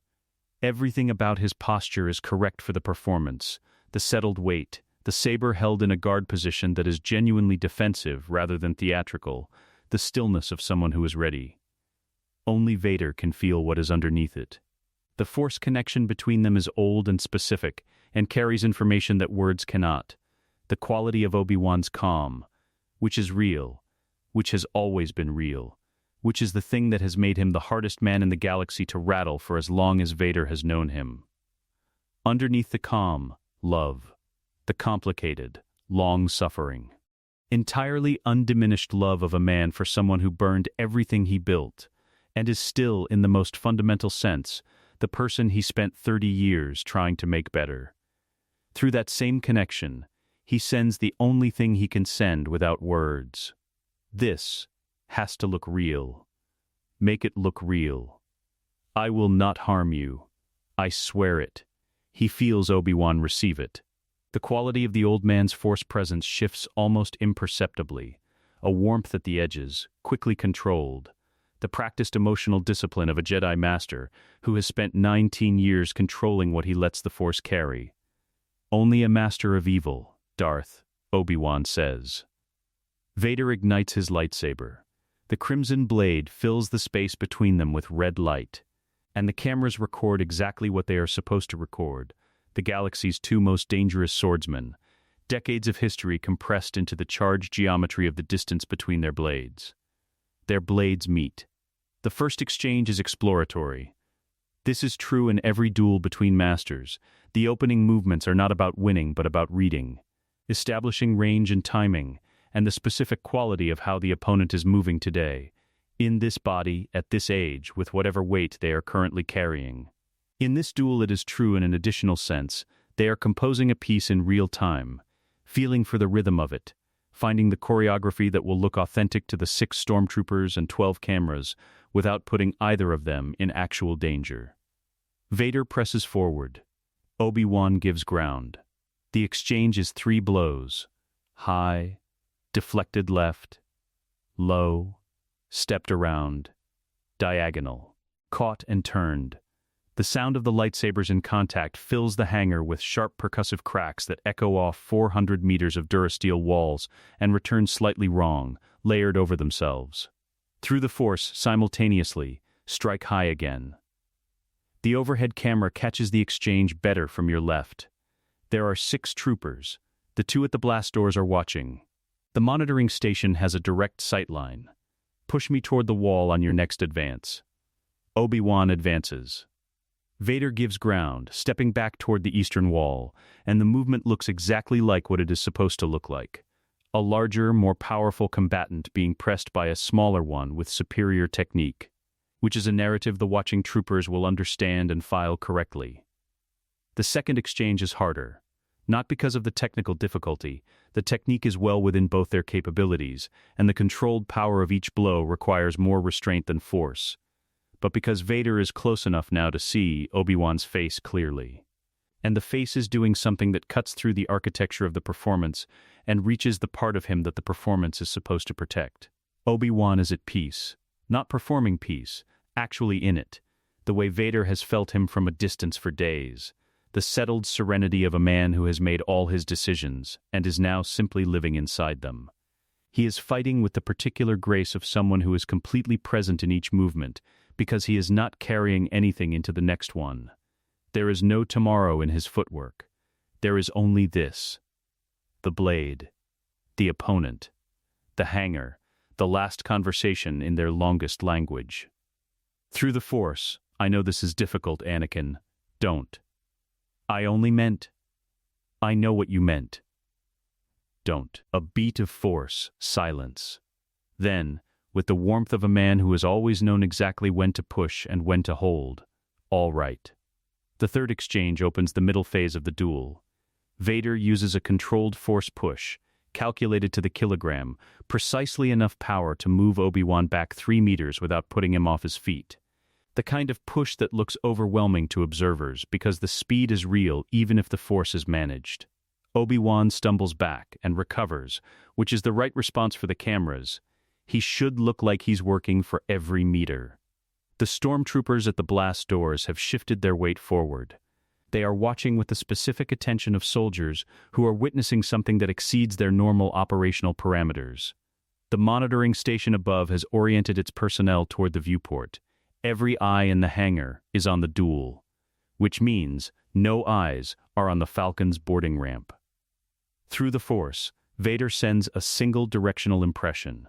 Not words, not even intent, just a navigational pulse aimed at the Force sense of a young man somewhere on the other side of the hangar who is watching this with the horrified attention of someone who doesn't yet understand what he's seeing. The ramp. Get them to the ramp. He doesn't know if Luke receives it. He sends it anyway. The duel continues. The ending arrives the way Obi-Wan said it would, in the hut, in the desert, with the wind pressing at the walls, on his terms, at the moment of his choosing. Vader uses a force push of very controlled power, the most precise thing he has done in the duel, calibrated to move Obi-Wan backward at a specific angle toward the Falcon's boarding ramp, without putting him on the ground, without real harm, with exactly enough force to make the watching stormtroopers believe the contest has reached its conclusion. Obi-Wan goes back. He lands with a steadiness that is slightly wrong for a man who has just absorbed a force push, slightly too controlled, and only Vader is close enough and attentive enough to notice the wrongness. Obi-Wan looks up. Across the distance of the hangar, their eyes meet, the mask's flat lenses and the blue eyes that have been reading him since he was 14 years old, that are reading him now with complete accuracy, that have always seen through whatever he was performing to what he was actually doing. Obi-Wan smiles. It is small. It is not for the cameras. It is the smile of a man who has arrived at the exact moment he chose to arrive at, who is satisfied with the route he took to get here, who is putting down a weight he has carried for 19 years and finding the putting down easier than he expected. He raises his lightsaber in a salute, the blue blade held vertical, the old formal gesture of one swordsman to another that predates the Republic by centuries. Then he lowers it. He relaxes. Through the Force, the last transmission, tell them the truth someday. They deserve to know. I will. I promise. You always keep your promises to me. Eventually, Vader raises his blade. He holds it for 1 second. The hangar is completely still. The stormtroopers watch. The cameras record. Luke is somewhere behind him making a sound that the Force carries to him clearly, the raw, unprocessed shock of a young man watching something irreversible happen and being unable to stop it. The blade falls. The robe settles to the hangar floor. Empty, the lightsaber rolls to a stop at the edge of the fabric, its blade extinguished, going dark. The Force shifts. It does not announce the shift, it simply changes quality, the way air changes quality before rain, moving from the specific individual warmth of Obi-Wan Kenobi's presence to something larger and less defined and everywhere simultaneously. He has always known this was possible. He did not know, until this moment, what it would feel like from the outside. It feels like a door opening onto a room that is much larger than the house it's in. Behind him, Luke's voice tears through the hangar. Raw, young. The sound of someone who has not yet learned to hold the worst things quietly. Vader turns. He begins barking orders. Blasters on the Falcon. Seal the blast doors. Dispatch pursuit TIEs. His voice carrying through the hangar with the flat mechanical authority that turns every Imperial in earshot into a functioning component of the response, their training overriding whatever confusion the last 30 seconds has generated. He walks toward the blast doors and does not look at the Falcon's boarding ramp and does not look at what Luke's face is doing when the ship's engines cycle up. He watches through the viewport as the blast doors open, because he ordered them to open, timed precisely. The pursuit TIEs scrambling 40 seconds later than the optimal intercept window, and the Millennium Falcon makes the jump to hyperspace. The stars go still. Safe, he thinks. Go. He stands at the viewport for 3 more seconds. The empty robe is on the floor behind him. He does not turn to look at it. He will not look at it with the cameras running and 6 stormtroopers in the room and the performance still technically ongoing. He will look at it later.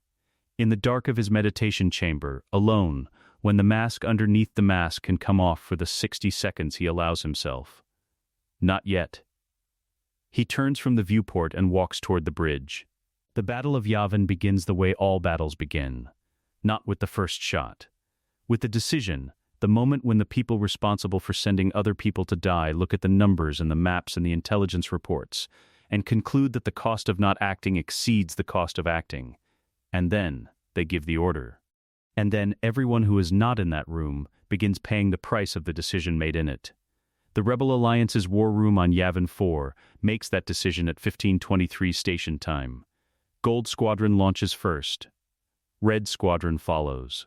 Vader is on the bridge of the Star Destroyer Devastator when the assault begins, watching the tactical display with the cold analytical attention of a man who has commanded more battles than most Imperial officers have observed, reading the Rebel formation's approach vector, and immediately understanding what they are attempting.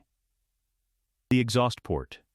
The 2-meter target. The calculation that says a proton torpedo with the right trajectory, fired from the right angle, will start a chain reaction in the primary reactor and reduce the most expensive weapons platform in galactic history to debris. It is, tactically, the only viable option they have. He knew at the moment he reviewed the Death Star's structural analysis through Luke's memories. He has known, every day since the vision, that this is how it ends. He has also known his role in how it ends. Tarkin's voice comes over the command channel at 15:38. Lord Vader, scramble your squadron. Clear that trench. Acknowledged. Vader says. The TIE Advanced X-1 is the finest starfighter the Empire has produced, and he has flown it with the specific intimacy of a man who treats his ship the way he treats his weapons, as extensions of his body, responsive to inputs that other pilots cannot make, because other pilots are not built the way he is. The Force feeds him spatial information that no instrument can replicate, the precise position of every other craft in the engagement envelope, the flow of the battle as a whole organism rather than a collection of individual events, the gap between what the sensors show and what is actually happening. He launches from the Devastator at 15:41. His 2 wingmen, TK-1026 and TK-1058, good pilots by Imperial standards, experienced enough to be useful and inexperienced enough to follow orders without asking questions, fall into formation at his flanks. The Death Star hangs ahead of him, enormous and wrong in the way that things built to a scale that exceeds human intention are always wrong. Beneath it, Yavin 4 turns slowly in the orange light of its gas giant primary. Between them, the battle. He reads it in 4 seconds. Gold Squadron has taken severe losses. The surface guns are calibrated for this exact attack profile, and the Y-wings are too slow and too large for the trench environment.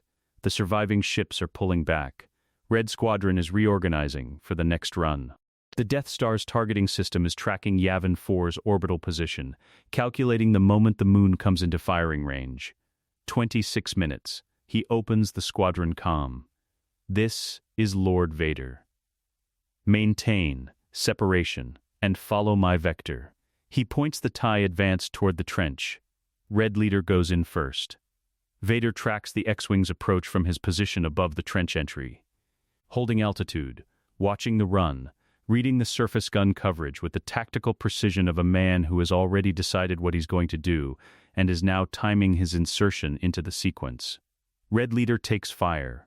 The shot is clean, efficient, not survivable. The X-Wing goes up in a brief orange event that the trench walls contain and extinguish almost immediately.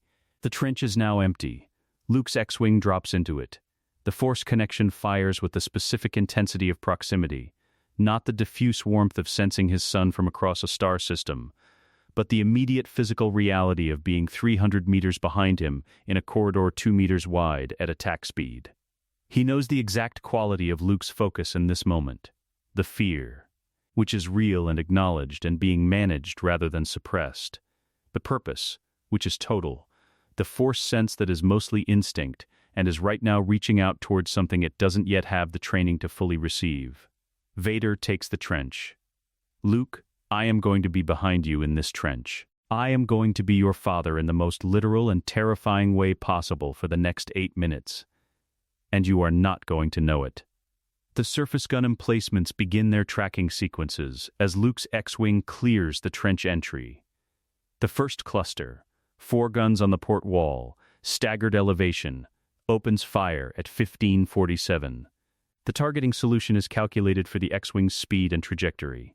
At the angle of attack, the burst will intersect the fighter's engine housing in approximately 1.4 seconds. Vader breaks formation.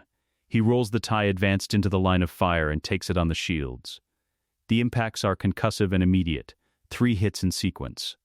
Each one a physical translation of energy into structural stress that the shields absorb and distribute throughout the fighter's frame.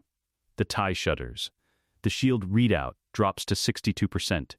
His wingmen scatter into defensive maneuvers, which is the correct response to watching their commanding officer absorb fire that should have destroyed a rebel fighter, and which also clears them temporarily out of a position from which they could see what he does next. The second cluster tracks Luke's X-Wing at the next approach angle. Vader's cannons fire twice. Both gun emplacements go up in clean, precise detonations that send debris across the trench floor without threatening the X-Wing ahead of him. On any external sensor, this reads as aggressive offensive maneuvering, a commander clearing the trench for a better firing solution.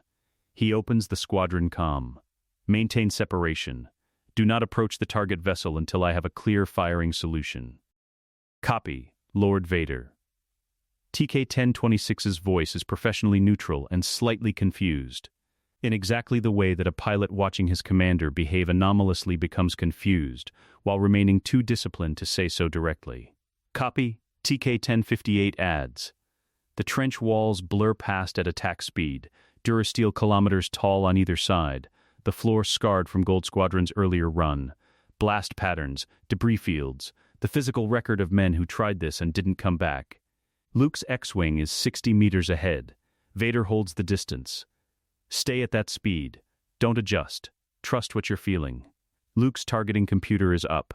The indicator light on Vader's long-range scanner shows it active, tracking calculating the firing solution for the exhaust port. The port is too small. 2 meters. The computer solution will be close but not sufficient. The targeting system is excellent and the tolerances are impossible, and the computer cannot account for the force variable that the designers of the targeting system did not know was a factor. Vader watches the targeting computer indicator on his scanner. He waits. He hears it before his instruments register it. A change in Luke's force presence, a quality of stillness within the speed. The specific internal event that happens when someone stops calculating and starts trusting. The fear doesn't disappear. It steps aside. The targeting computer indicator goes dark.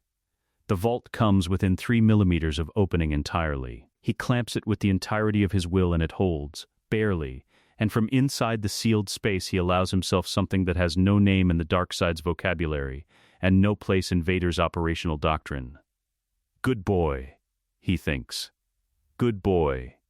The Millennium Falcon comes out of nowhere. He registered the hyperspace signature on the edge of his Force Sense 0. 4 seconds before it happened, the specific quality of Han Solo's particular brand of barely controlled arrival, the ship dropping into the engagement envelope above the trench at an angle that suggests the targeting solution was calculated at speed during the jump, which should be impossible, and is apparently not. The Falcon's quad cannons open up on the TIE formation above the trench with the indiscriminate enthusiasm of a man who has decided to be here and is fully committed to the decision. TK-1026 takes a direct hit. The TIE goes up immediately. TK-1058 takes a glancing shot that sends the fighter into an uncontrolled roll. The pilot ejects the emergency stabilizers, which works, and then takes the Falcon's second pass, which doesn't. The shockwave from the Falcon's passing hits Vader's TIE at the moment he has already applied full emergency thrust in a controlled dive away from the trench.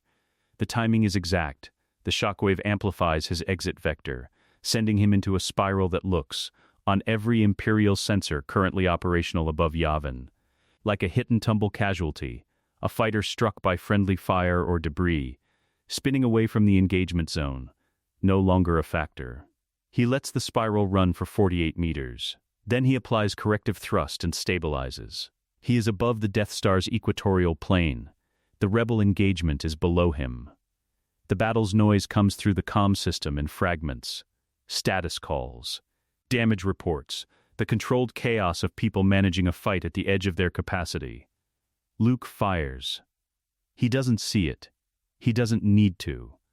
The Force carries it to him the way it carries everything that matters, not as information, but as event, immediate and complete. The proton torpedoes entering the exhaust port. The chain reaction beginning in the primary reactor. The mathematical certainty of what happens next, propagating outward from a 2-meter opening in a 2-meter wide shaft at the speed of structural failure. The Death Star's destruction moves through the Force like a sun-going supernova behind his eyes. He gives himself 30 seconds. The TIE Advanced holds position above the debris field, running on minimum power. The comm system receiving and not transmitting. 30 seconds of free fall in the dark, the Yavin system's debris and light and consequence spreading out below him, his son's X-Wing somewhere in the middle of it. Intact, alive. Luke, that is all. Just the name, thought once, completely. It contains everything that cannot be said in any other format. The 20 years, the vision. The desert and the hut and the hangar and the trench, the full accumulated weight of what it has meant to know that he existed and be unable to reach him. The name contains all of it. It is a complete sentence. He re-engages the engines, plots the course back to the Imperial fleet. He has a report to file, a precise, technically accurate account of a battle in which his wingmen were destroyed by the Millennium Falcon, and his firing solution was interrupted before he could stop the rebel attack. Every word of which is true, none of which conveys anything useful to an investigation. He has an Emperor to face. He has one more act. The TIE Advanced accelerates toward the fleet, and behind it, in the spreading debris of what used to be the Empire's certainty about its own invincibility, Yavin 4 continues its slow turn in the orange light. The Imperial Palace is built to make men feel small. This is not accidental. The architects who designed it, working from Palpatine's personal specifications, submitted in writing during the final years of the Republic, back when he was still performing the role of a man who had not yet decided to become permanent, understood that their primary commission was not aesthetic. It was psychological. The ceilings are 40 meters high in the primary corridors. The throne room is circular and vast, its walls curving inward at an angle that draws the eye upward toward the dome and then back down toward the single point of power at its center. The transparisteel windows overlook a city planet of 1 trillion lights, all of which exist, in the visual grammar of this room, to provide context for the figure seated in front of them. Palpatine has been building this room his entire life. Vader walks into it alone. The political earthquake that followed the Death Star's destruction has been running for 9 days. He tracked it from the Imperial fleet during the transit to Coruscant, the comm traffic moving through the military channels in frequencies that changed character as the news propagated outward. The shift from disbelief to calculation that happens in any hierarchical system when the foundational assumption of its hierarchy is suddenly revised. The Death Star was not merely a weapon, it was an argument. It was the Empire's comprehensive answer to every question about why resistance was pointless, why accommodation was logical, why the math of opposition always resolved against the opponent. Grand Moff Tarkin is dead. The argument is debris. Vader filed his report from the fleet. Precise, technically accurate, completely useless to an investigation looking for culpability. He was in the trench. His wingmen were destroyed by the Millennium Falcon. His firing solution was interrupted. The rebel proton torpedoes struck before he could re-engage. Every word is true. The report sits in the Imperial record and tells the story of a battle lost to bad luck and enemy competence, which is not the story Palpatine believes. Palpatine believes something more accurate. The summons came on the 7th day. Short. A single line transmitted on the private channel that exists only between them. Come to me, Lord Vader. The silence in the word Lord carries an entire conversation, the weight of a man who has arrived at a conclusion and is now deciding what to do with it. The throne room is dark in the way that the Emperor's spaces are always dark. Not the darkness of absence, but the darkness of choice. Of a man who has found that the removal of light is its own kind of statement. The Imperial Guards stand at their stations in their red robes, present as decorative violence. Their force sense flat and professional, and completely aware. Palpatine is at the viewport. His back is to the door. Vader crosses the room and stops at the appropriate distance, close enough to demonstrate readiness. Far enough to demonstrate that he does not presume. He has done this 10,000 times. His body knows the geometry of deference to this particular point in this particular room, the way a musician's fingers know a passage they have played 10,000 times. He waits. The waiting is 20 years old. Palpatine has used it since the first week, the turned back, the deliberate delay.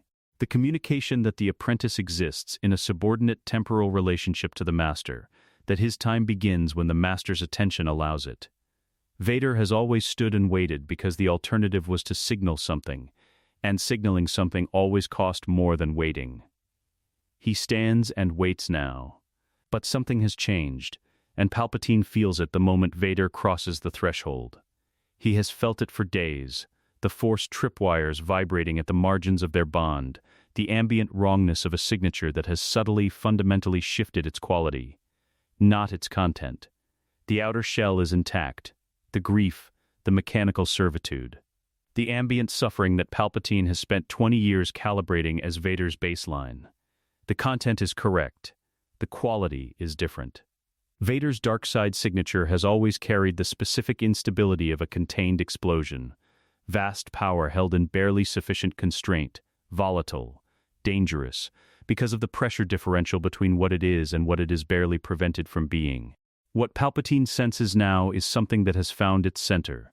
The explosion has not detonated. It has resolved.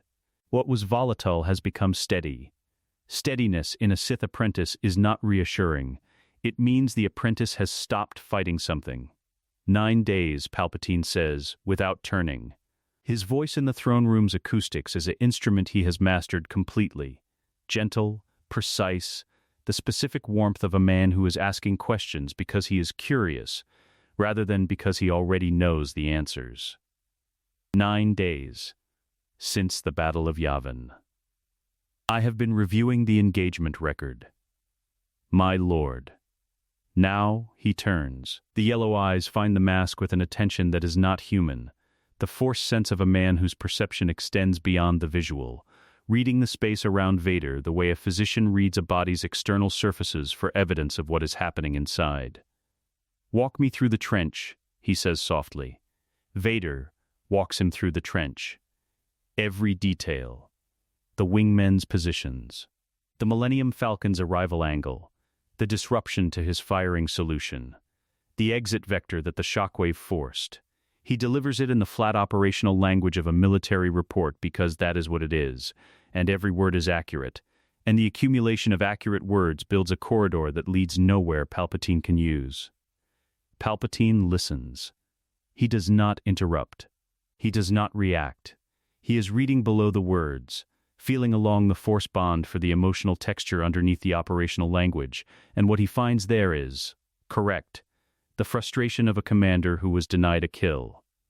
The cold calculation of a man already planning the next engagement. The mechanical servitude of an apprentice who failed his master and is accounting for the failure. Everything is correct. Not one thing is true. The Millennium Falcon, Palpatine says. A modified YT-1300 freighter. The pilot is a former Imperial Academy washout named Solo. His approach vector was atypical.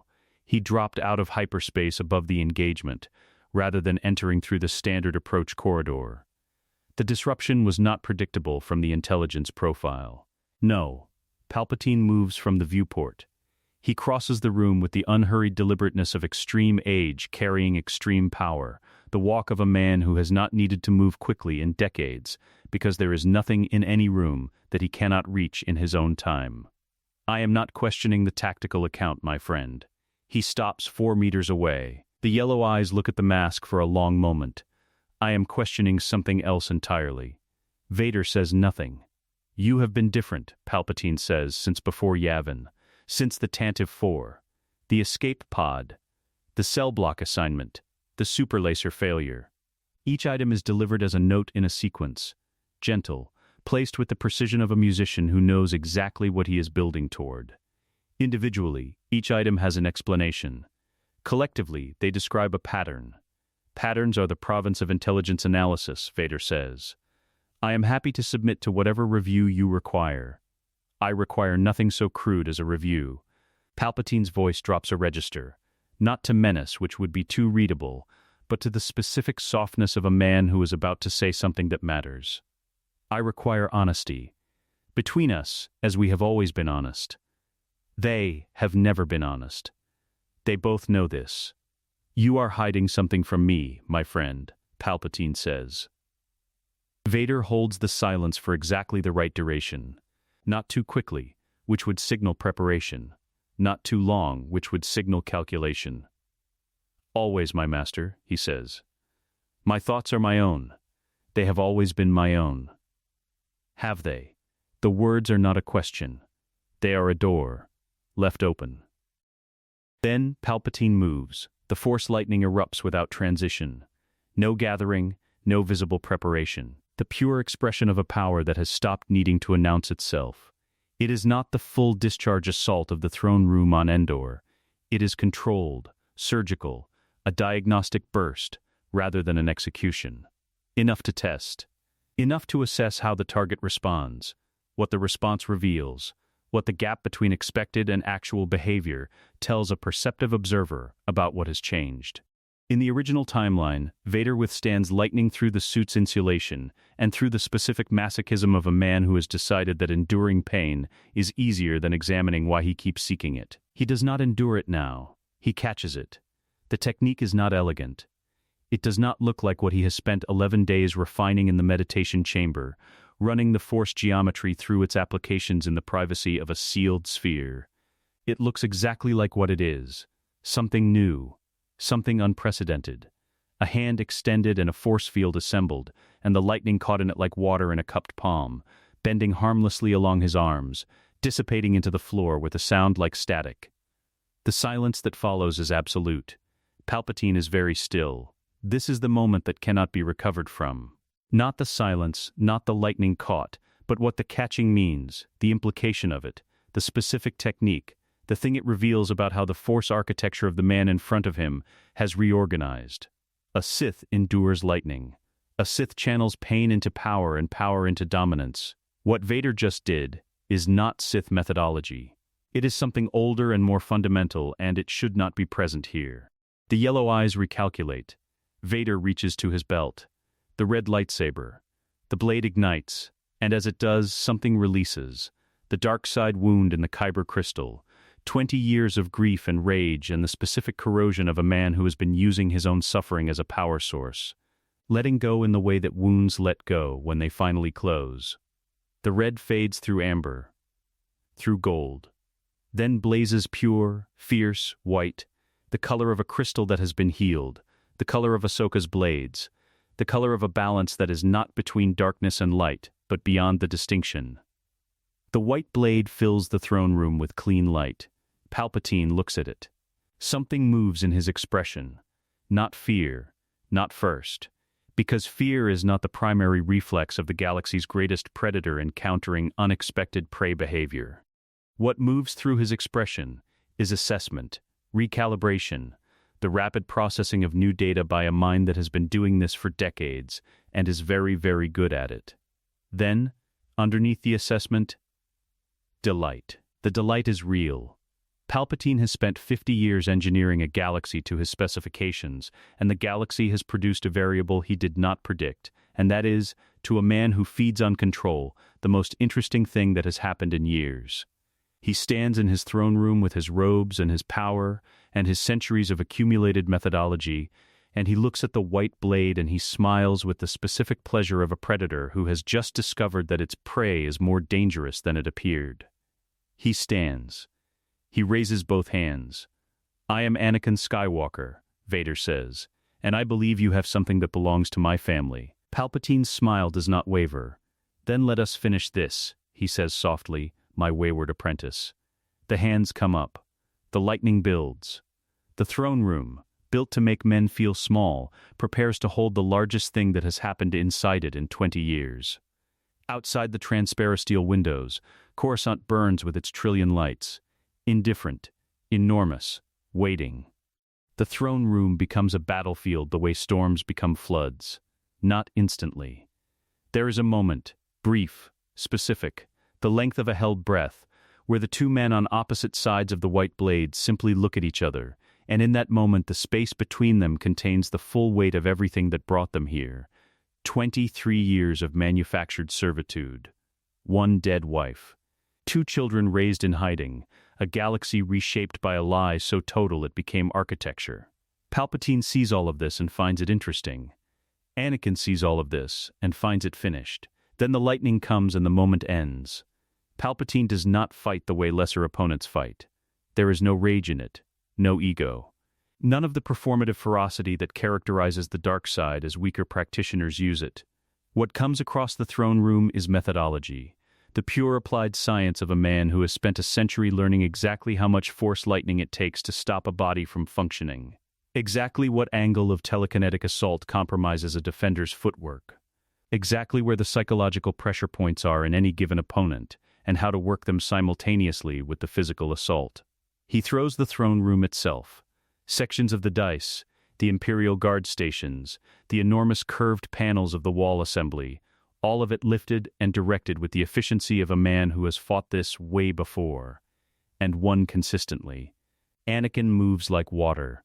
This is the thing that Palpatine's calculations did not fully account for. That the man he trained to fight as Vader, raw power, forward pressure, the dark side amplifying physical dominance, is no longer fighting that way. There is no Vader in this room. There is only Anakin Skywalker, who was the most gifted swordsman of his generation before grief and rage narrowed him into something cruder, and who has spent 11 days in a meditation chamber rebuilding the foundation of everything he once knew how to be. He absorbs. He redirects. He lets the mass of the throne panels pass through the space he just vacated, and finds the new angle before Palpatine has finished the throw. Patience is the thing Palpatine did not build into him. It was an oversight.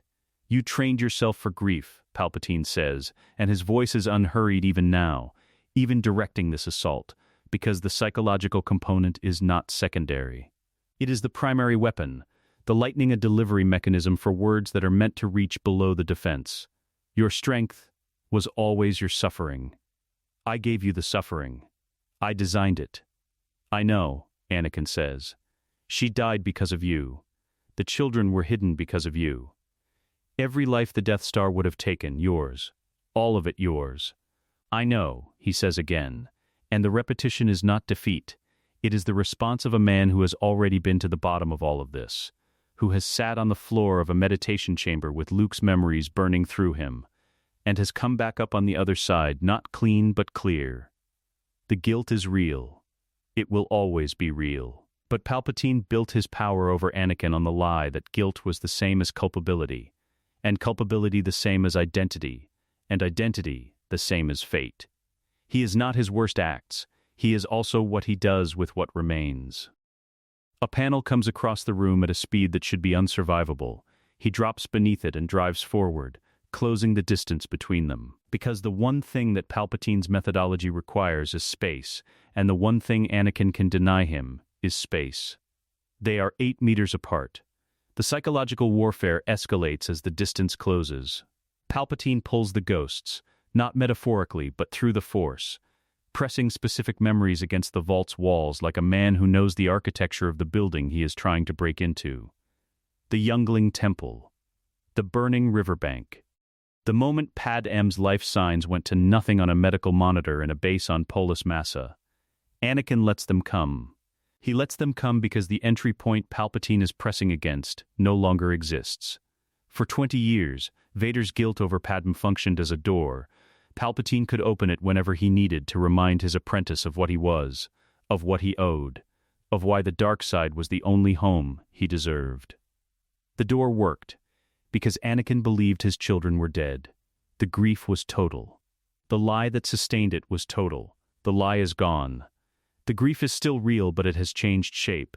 It is not the formless, load-bearing despair that Palpatine weaponized. It is a specific thing, with edges, that he can carry without being carried by it. The arrows hit the wall. "You are weakened," Palpatine snarls, and now there is something in the voice that Anakin has heard perhaps 4 times in 23 years, the faintest register of a man whose calculation is not resolving the way it should. "The light side makes you soft. You chose sentiment over power. I didn't choose sentiment," Anakin says, and he is 4 meters away now and still moving. "I chose truth. There's a difference. You taught me everything except that one." Palpatine's hands come up. The full discharge lightning assault is not a technique. It is a statement, the complete expression of a philosophy that says power is domination and domination is total and anything that opposes it must be broken rather than absorbed. It is the lightning that scarred Mace Windu's blade back onto its owner 23 years ago. It is the lightning that killed Luke slowly in the original timeline while Vader stood and watched. It is everything Palpatine is, converted to energy and directed at a single point. Anakin catches it. He holds it for 3 seconds, the longest 3 seconds of his life. The force field bending an assault that is trying to unmake him at the cellular level, the white blade held sideways as a secondary barrier while his left hand manages the containment. The suit's systems spike into emergency protocols, the life support algorithms competing with the power draw, the physical toll of managing this much dark side energy through a body that is already machinery keeping a man alive. He turns it. Not all of it. The physics of it do not allow all of it. Some dissipates, some grounds through his armor. Some costs him things he cannot afford to spend, and spends them anyway. But enough returns. Enough crosses the 4 meters between them, and finds Palpatine with the specific precision of a man who learned to aim in a corridor on a Star Destroyer, with Obi-Wan counting his form. Palpatine takes his own lightning. The throne room goes briefly white. When the light resolves, Palpatine is on the floor, and Anakin is crossing the space between them in 4 steps, and the internal system readouts in his suit are telling a story that he already knows. He is not leaving Coruscant.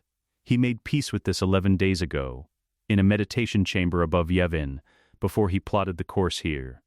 He accepted it the same way he accepted all the other costs, not gladly, not without grief, but with the clarity of a man who has examined the ledger and found the balance acceptable given what is being purchased. He stands over Palpatine. The yellow eyes look up at him. They are still calculating. Even now, diminished, broken, the lightning turned against its source. The mind behind those eyes is running the assessment, looking for the variable that reverses this, the angle that converts this outcome into a different one. There is no despair in it. Despair requires the capacity to believe that something matters beyond the calculation. For Padme, Anakin says quietly. For Luke. For Leia. For all the names I never learned. The white blade falls. He reaches the primary terminal on the Emperor's own desk with the specific economy of a man operating on a timeline his suit's medical readouts are making extremely clear. The HoloNet broadcast package is pre-positioned, 11 days of preparation access through classified Imperial communication systems, a galaxy-wide transmission on military-band Imperial frequency. Authenticated and sequenced and waiting for this moment. He activates it with 3 keystrokes. The Emperor's own broadcast infrastructure carries the truth of the Emperor's lies to every inhabited system simultaneously. His voice, through the suit's modulator and then without it as the modulator begins to fail, goes to the galaxy. His name, his crimes.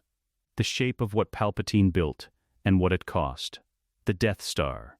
The Clone Wars. The children who grew up without their father because their father spent 20 years being something else.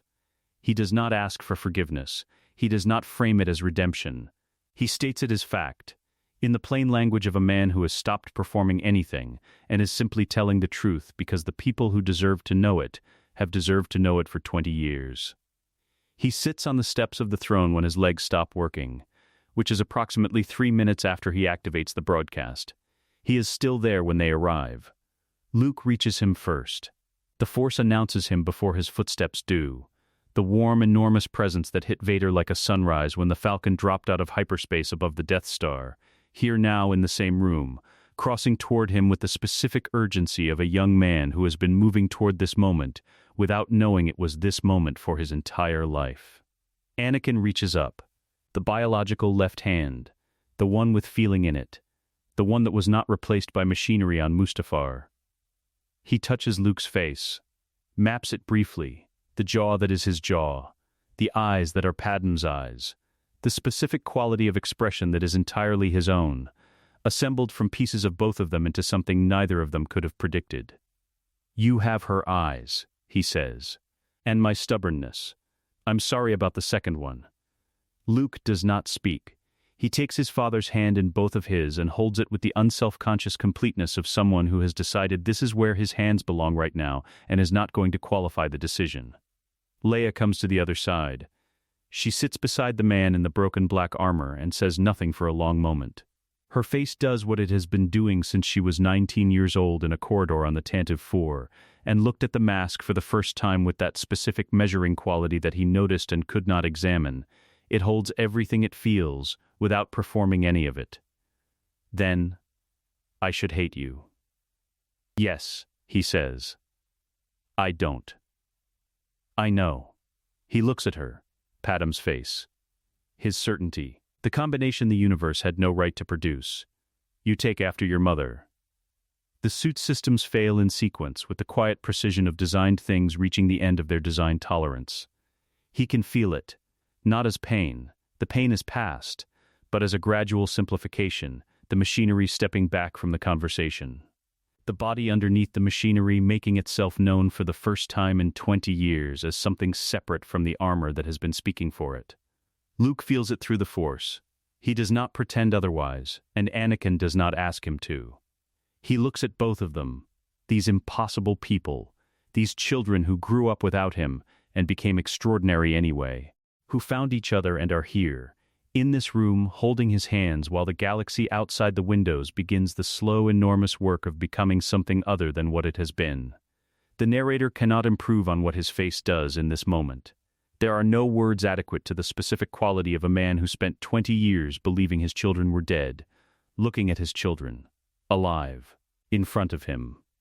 It exists beyond the vocabulary available to it. It simply is. "Tell the galaxy what Jedi actually were," he says. "Not saints, just people who tried." That's enough. That's always been enough. He closes his eyes.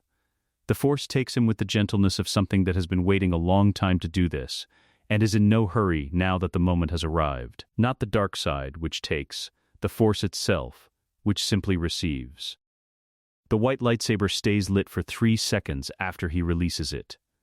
Then, it fades. Outside the palace windows, Coruscant does not go quiet. It goes loud in a different way. The specific human noise of a structure that has been holding its breath finally releasing it. The sound of a trillion people beginning to understand that the weight they have been living under has changed, that the mathematics of their situation have revised, that the question of what comes next is, for the first time in 20 years, genuinely open. Luke and Leia remain in the throne room for a long time. Neither of them speaks. Then Luke eventually says, "He saved us. He saved everyone." Eventually, uttered by Leia, he said it was enough. "Just to try," Luke said. A pause. The city planet's lights come through the windows in the particular quality of early morning, when even Coruscant goes briefly quiet before the next day begins. Leia uttered, "Then we try. Let us know what you'd like to see next." The end.